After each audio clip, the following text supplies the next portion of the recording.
Now, this is going to be a little bit worse than you could probably imagine right now, considering that there's this thing that's been underreported about Ketanji Brown Jackson, and it has to do with a certain question that she doesn't have an answer for. And no, it's not the women thing, it's something else. And I'm just going to read to you one of her responses towards a question that she was asked. Now, the question goes,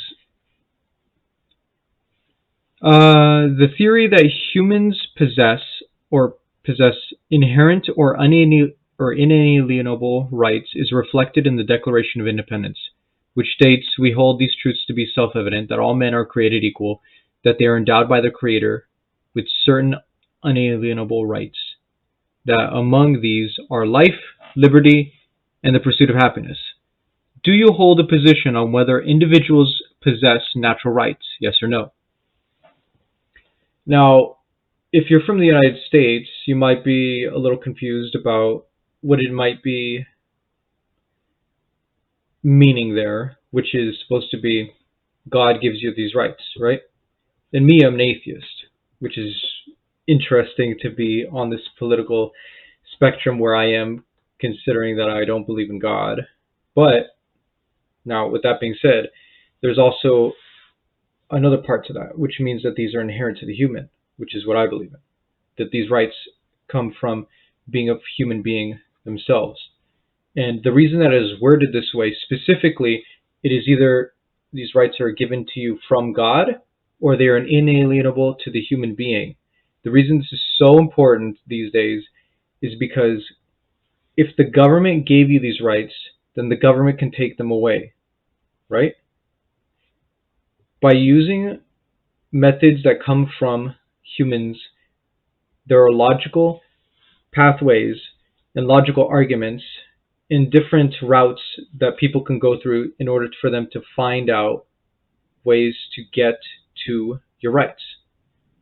That being said, if the rights don't come from the human realm, then they cannot be touched by somebody using arguments to break down your society, which is to say, our human rights come from God or are inalienable from the human being. That's why it's so important that the Constitution says these things. It's even important in other people because they've been trying to convince people for a long time that the government gives you these rights. Some people don't even understand what it means for the rights of this nation to be guaranteed by this government. They're guaranteed by the government, but the government didn't give you these rights. Now, her response is actually very disturbing in this. I'll read the question again. Do you hold a position on whether individuals possess natural rights? Yes or no? She says, I do not hold a position on whether individuals possess natural rights. If yes, what is your position? And she responded, please see my response to question 16, which is to say, she does not hold a position on whether individuals possess natural rights. Now, that to me seems like she didn't want to either, yes, say that she believes that rights come from God or are inalienable, which could be a position she doesn't want to share considering her opposition, which is a little interesting because she was going to make it regardless of whatever happened or whatever she said, as seen during her questioning. Now, with that being said, she's going to have to make the decisions for the entire country at this point as being part of the Supreme Court. Now, the people of the Supreme Court are supposed to uphold the Constitution as the highest form of law and order in the land, if I'm not mistaken. So, what would it mean for a Supreme Court justice to have no position on whether or not a person has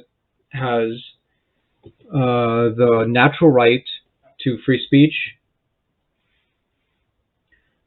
or the natural right to bear arms? What would this mean? I just believe that this would mean a terrible consequence towards the American people. In fact, I think that this could be leading towards terrible court decisions if they are brought before the Supreme Court, which they would probably very much like for this to be, which is any small claim would immediately climb all the way to the Supreme Court so that they can make decisions that would affect the rest of the nation. More and more people are being selected who have a social bent a certain way that may not represent the rest of the nation. She has been representing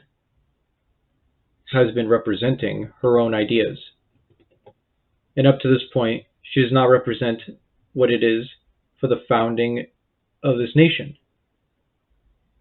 That your rights are guaranteed by the government, and that your rights come from God or are inalienable, whether or not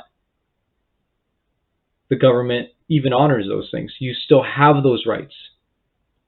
You can still fight for them. They're still yours, no matter what. And for her to sit there and say that she doesn't believe in them, or rather, that she doesn't hold a position on them, is very disturbing to me, and it causes me to worry about the safety of my country. Now, if you're interested in more videos, please like and subscribe and share with anybody. You can find me on GETTR, Truth Social, and Instagram under Joe Boxer or Joe Boxer _ Joe Fist. That's PHIST. And if you're interested, comment below. Thank you.